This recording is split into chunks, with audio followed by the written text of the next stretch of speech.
Hey guys, it's Mishel, Deception Bytes, and I am back with more Q posts. Fresh Q, get your Q posts here. Now, I'm going to pick up from where we left off, and now, since just before I was going to record this, Q dropped 3 more posts, and I'm not going to include those in this one because they look like they need some serious decoding. So, that's going to take time, and by the time I do that, I'm going to be too tired to do another video. So I will get those to you, if not later tonight, then tomorrow. So let's pick up from where we were, and Q says, interesting theory. It's nice when you can work in peace. And he leaves a link here for us, and we're going to go out and take a boo. Take a boo at the Fresh Q. And says, here's why Jeff Sessions might be playing 4D chess. In January 2017, right before the inauguration, I was in Trump Tower with Steve Bannon. What about Hillary? I asked. You gonna prosecute her?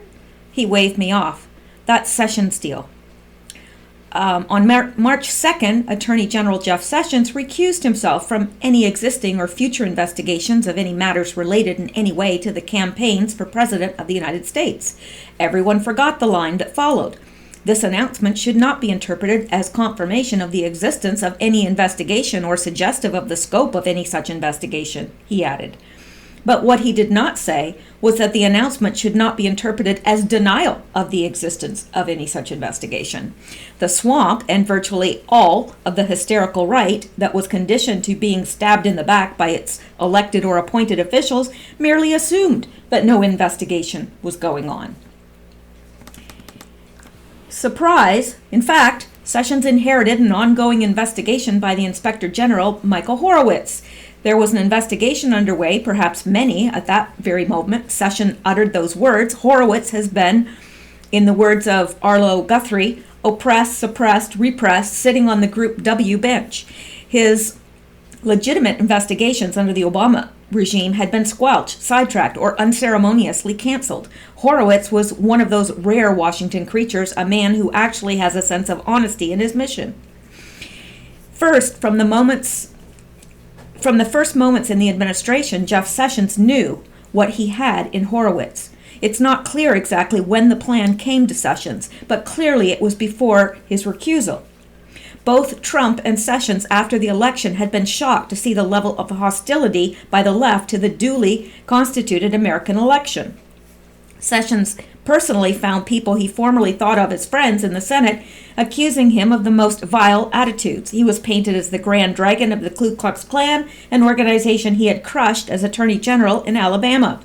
Trump had already told Rush Limbaugh he was shocked at the level of vitriol that remained by January, but had now understood it would not evaporate quickly. If it took Sessions any longer, it's doubtful once his confirmation hearings concluded that he was under any illusions as to the enemy he faced. Certainly, such a foe would not permit a legitimate investigation of the past administration's crime by the Attorney General of the new administration. Yet investigated they must be.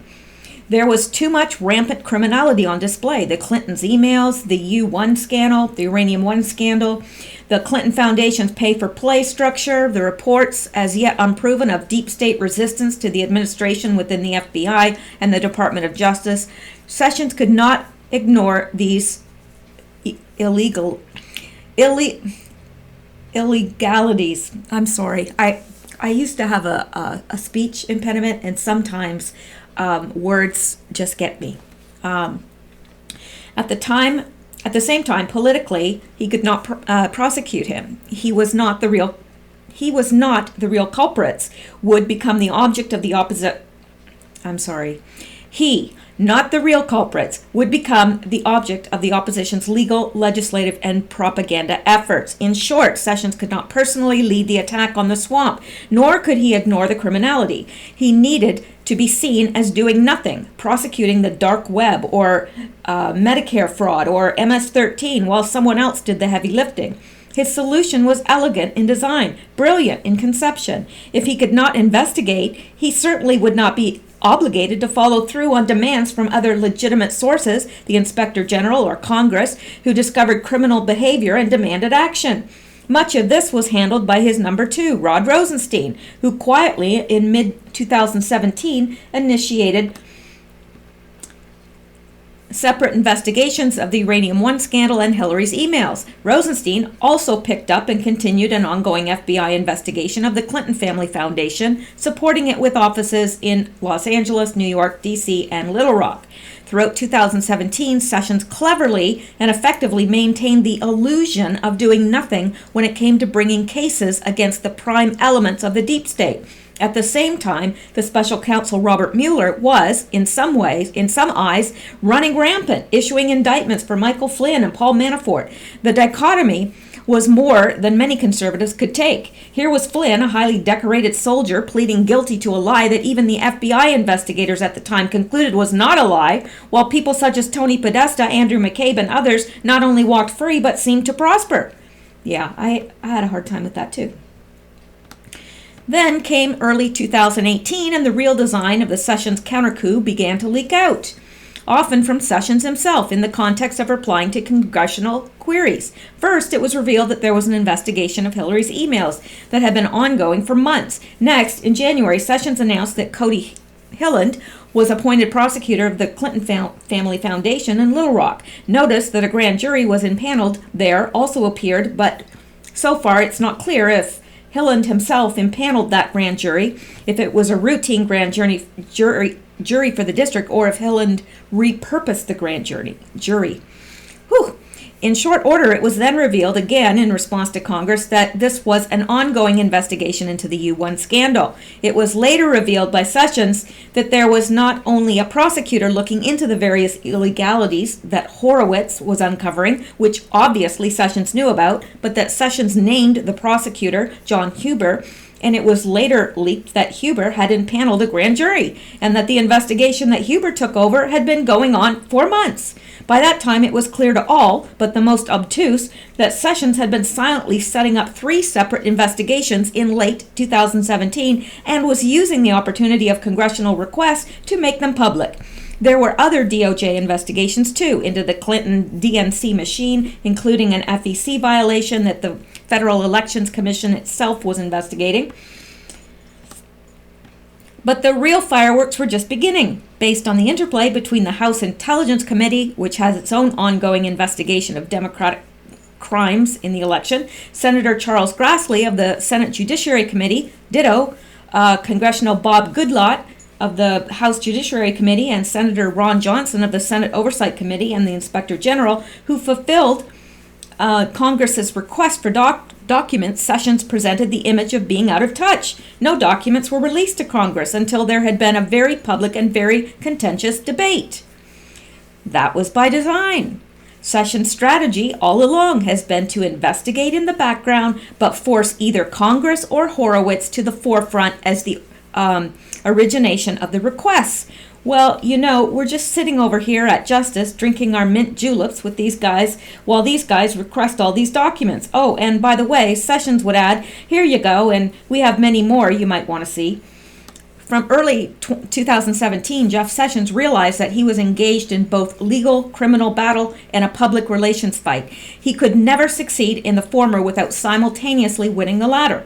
And for the PR offensive to work, Sessions could not be perceived as leading the charge or being aggressive. It worked out better than Sessions could have dreamed.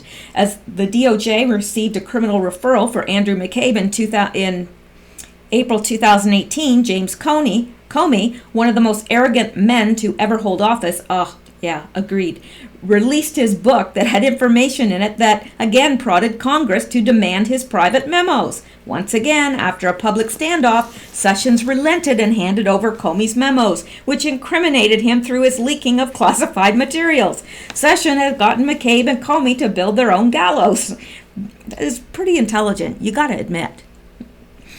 Meanwhile, Robert Mueller sits in a gilded cage, sequestering his leftist charges so they can minimal no harm, running from the Deutsche Bank to the not sure how to pronounce that, Seychelles, to porn stars. To an unbiased observer, he would look like someone wanting to fail. The coup de grace appears to be close. Rudy Giuliani has joined Trump's legal team. It's worth noting he is a prosecutor, not a defense attorney. The big Inspector General report is scheduled for release by May 15th, with yet another IG report specifically on the FISA abuse to be delivered at a future date not yet stipulated. Slowly but surely, Sessions has maneuvered every piece on the board to indict virtually every one of the deep state, up to and including Hillary Clinton and Barack Obama. Will he? It's played out the way he intended for 2 years. My money is on Jeff. You know, over and over and over again, Q has told us, trust Sessions. Now we see why. Very good. Very, very good. So, Q dropped that article, and then he said, hashtag release the text. No redactions, Q. And I do see that the Anons have followed suit, and it's all over, Gab AI and Twitter, and I don't know about Facebook because I hardly ever go on Facebook, but they're getting these memes out. Release the text, no redactions. So let's go on to the next one. And Q is responding to this one up here, which is a very interesting a very interesting post by an Anon. And this Anon posts 3 pictures. And this is John Legend and his wife. And this is the most beautiful child I've ever seen in my life. Really, she's absolutely beautiful. And here she is again. Now, this Anon says, just going to post pictures of a moon child to piss off the shills because we know. John Legend, at John Legend, our new love is here. Luna Simone Stevens, born on Thursday the 14th. We couldn't be happier. And her name is Luna. Now, what is a moon child? Well, we're going to find out, and then we're going to see what Q has to say.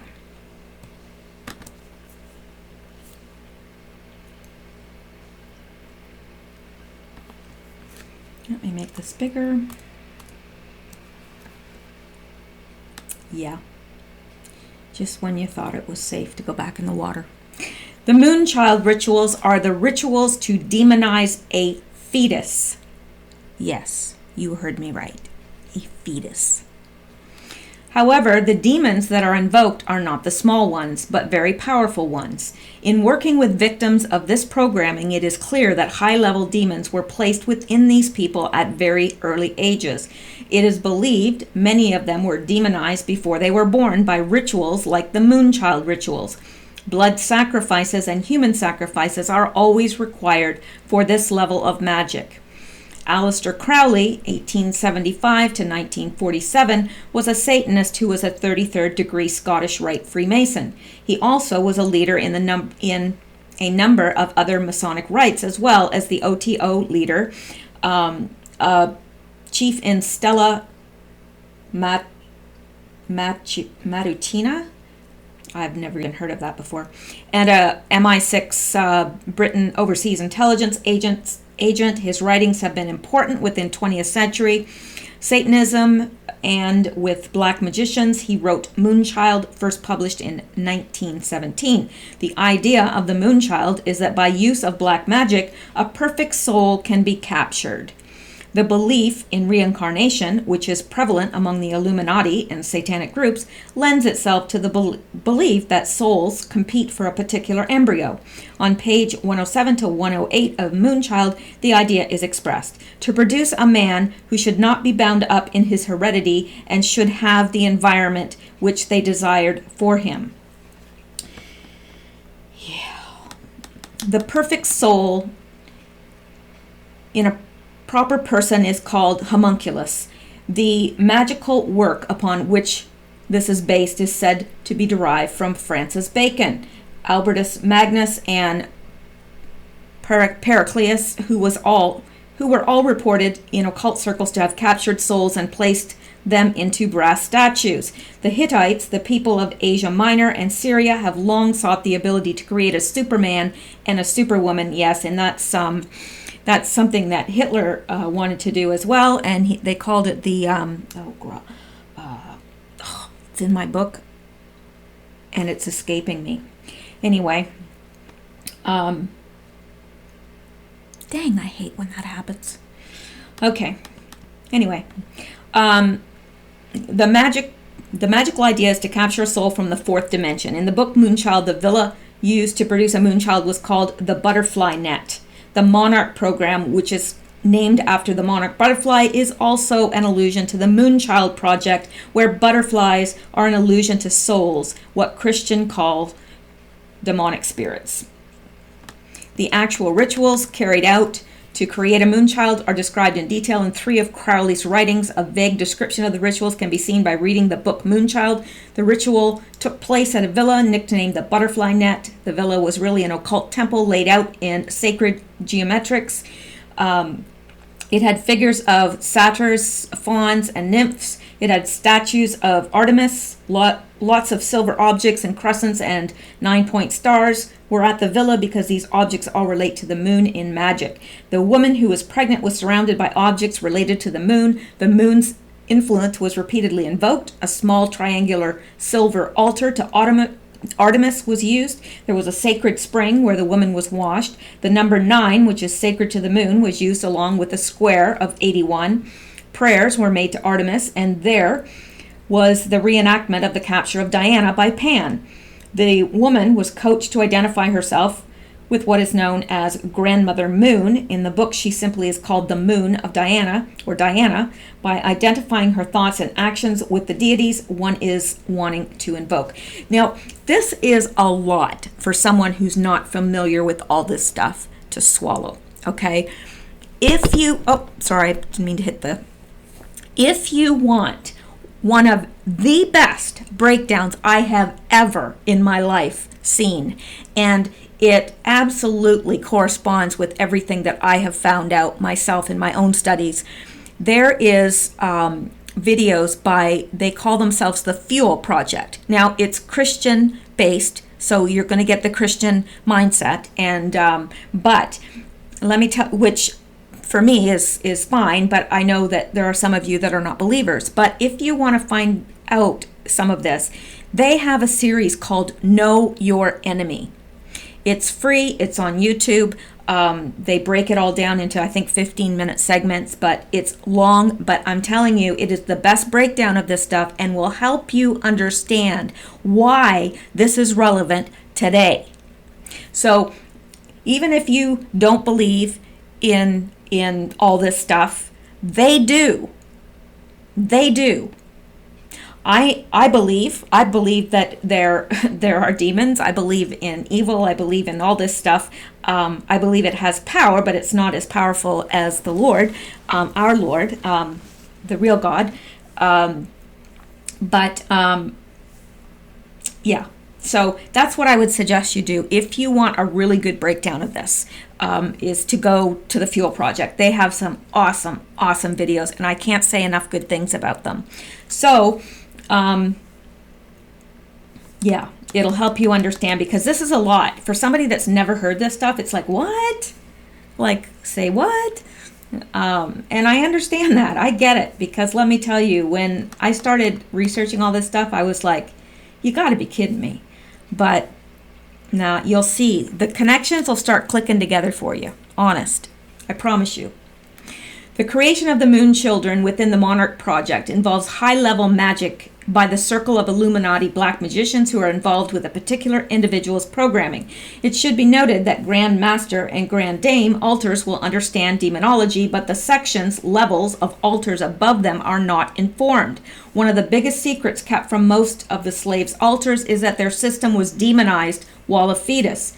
First, this would give religious front altars the information they need to get them on the right track towards healing, and it could also adversely affect the programming lies of some of the front altars who don't realize how premeditated all the trauma and torture is. The front altars of the victims remember the cover story that the Moon Children were produced via torture in cages as little children. The Illuminati have also planned that every one of the 10 Commandments of God will be violated in their favor with the child.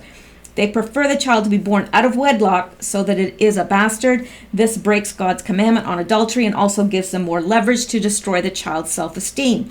This entire plan involves generational curses, which are spoken and unspoken during Illuminati ceremonies. Ceremonial pacts, which concern having the child out of wedlock to mock God, are made.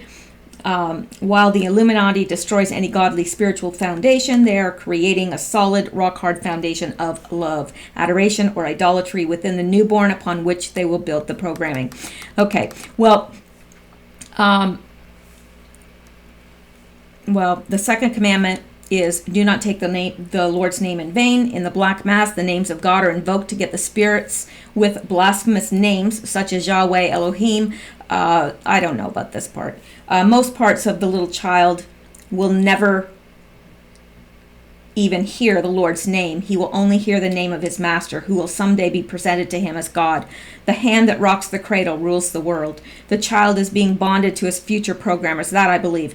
Much later, great attention will be given to set up staged events to ensure that the victim being programmed hates God.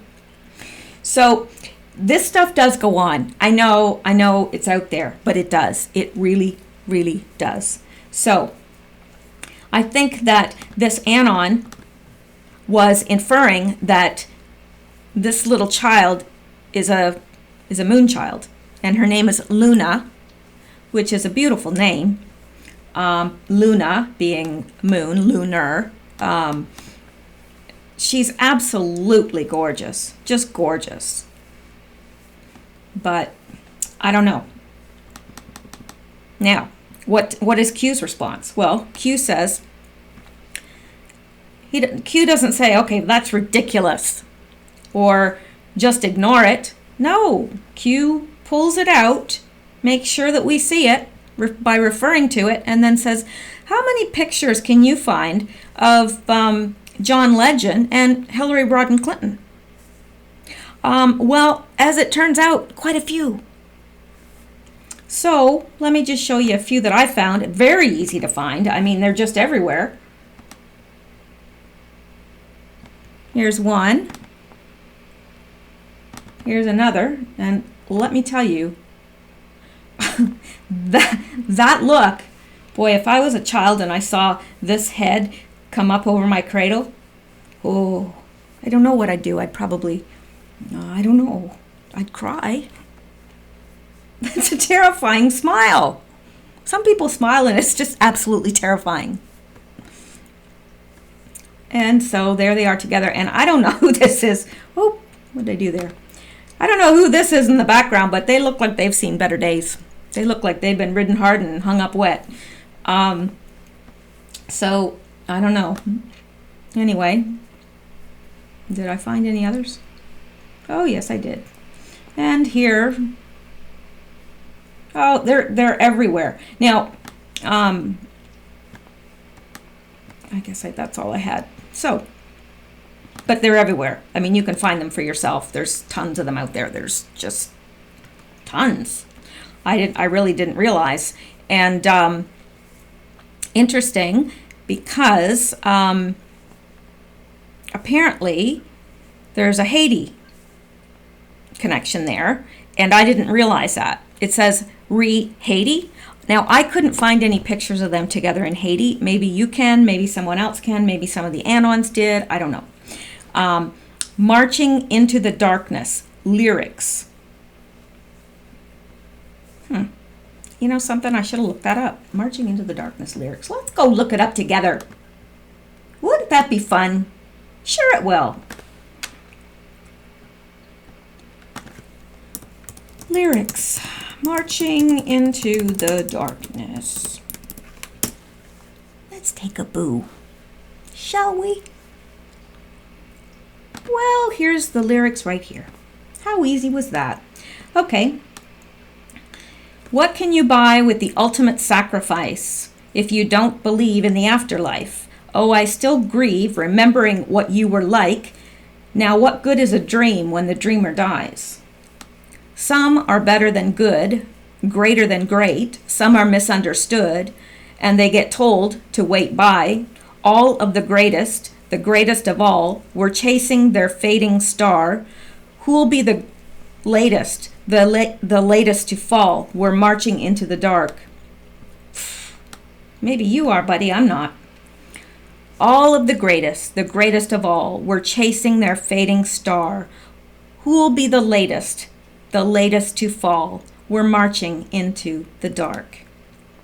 What if your life was just in the day today, and after you're gone, the world stays the same? Why should you love what you're gonna lose anyway? Oh, I've imagined 100 ways.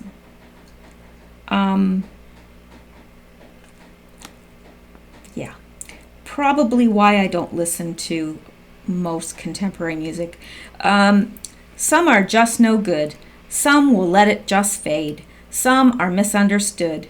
We'll just have to wait, 'cause all of the greatest of all, were chasing their fading star. Who'll be the latest to fall? We're marching into the dark.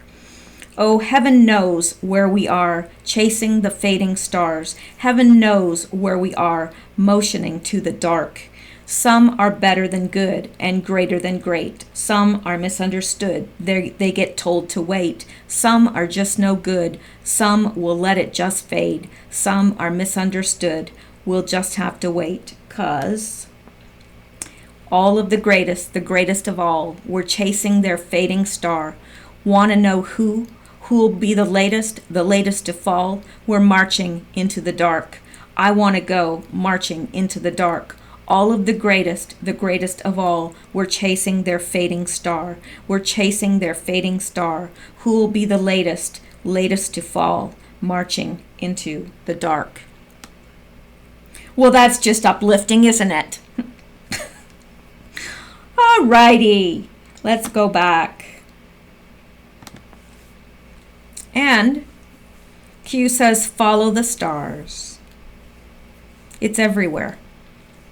It is truly everywhere, Q. And so many of the stars are into this.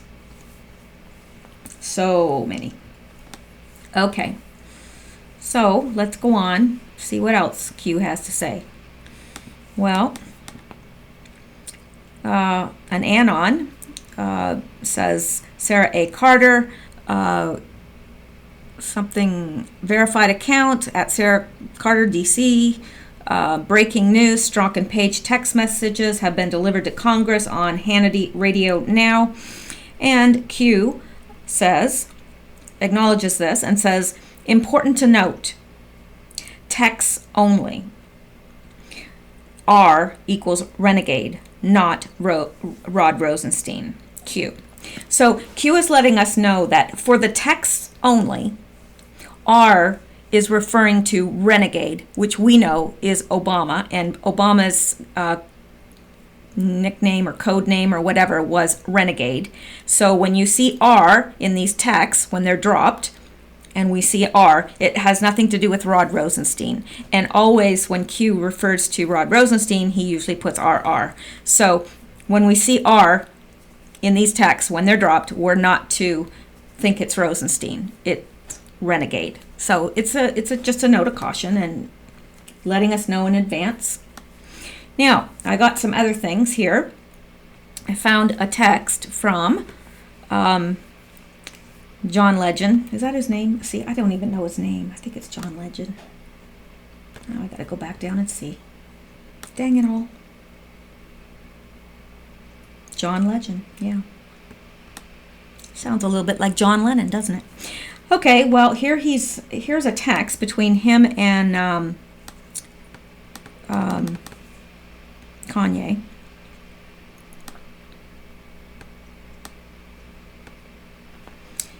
Okay.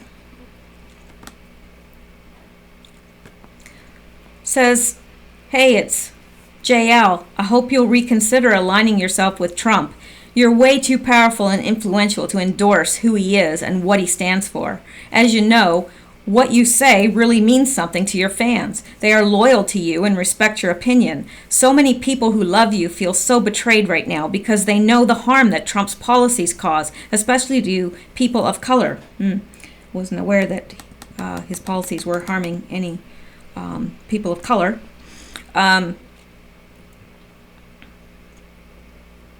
Where was I now? Don't let this be part of your legacy. You're the greatest artist of our generation. And he responds, I love you, John, and I appreciate your thoughts. You bringing up my fans or my legacy as a tactic based on fear used to manipulate my free thought. Woohoo! Bazinga. Yep. Gotta love that. Now, here is some, I want to show you this as well, because it's something.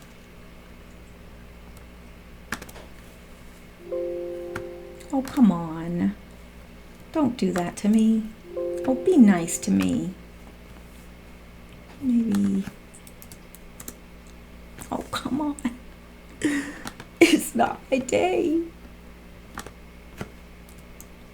Come on. You stupid thing.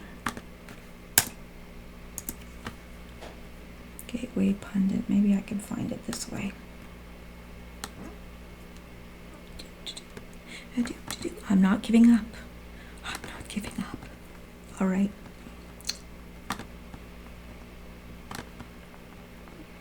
Gotta find it, man.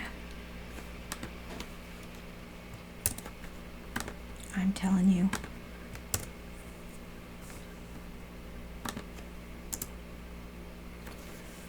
Come to mama. There it is. Racist, fat-shaming singer wants fat white people who look like Trump supporters for next video. September 4th, 2017, and there he is with, her.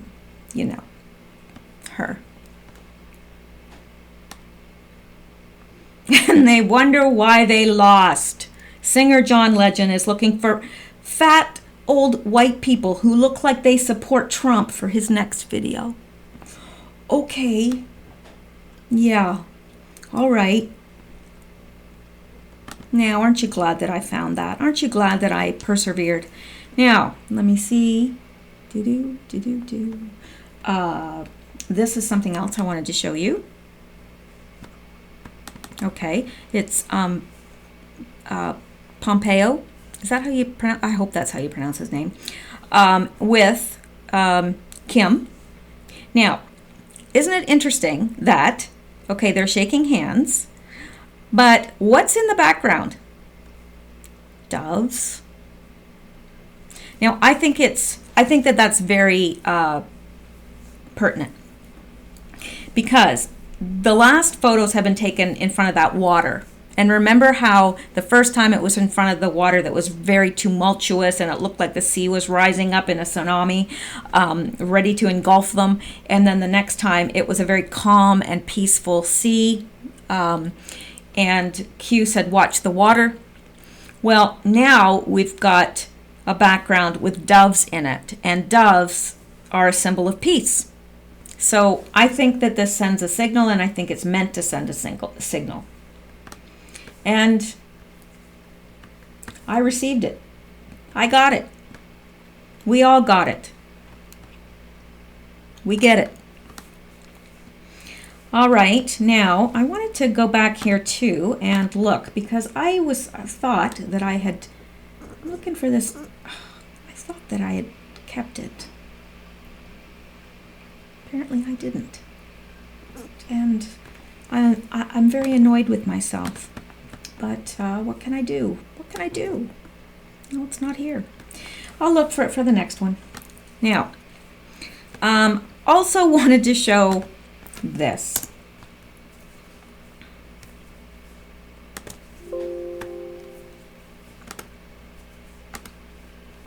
It's probably not going to let me go out there either. What is with this?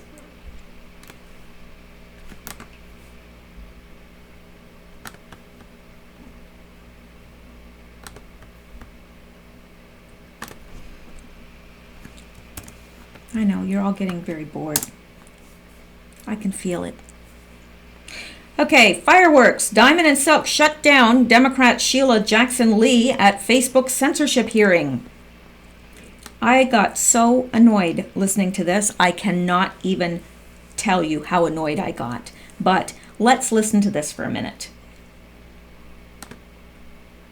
Well, we're not going to listen to it there because that's not the video. Here it is.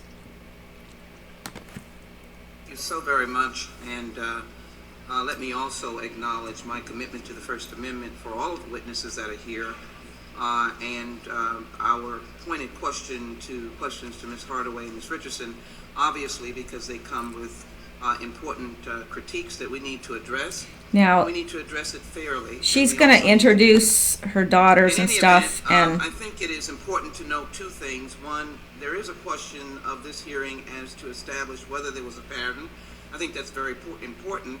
I think we probably have to have 10 hearings, and I don't view this hearing as particularly important.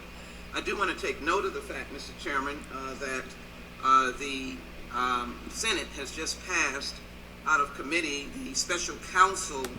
I'm trying to get to the part where she starts questioning them because leading up to this, it's Bring Your Daughter to Work Day, and they're introducing, she's introduced her daughters, and someone else introduced her daughter, and so, and then it takes them a minute to get into this.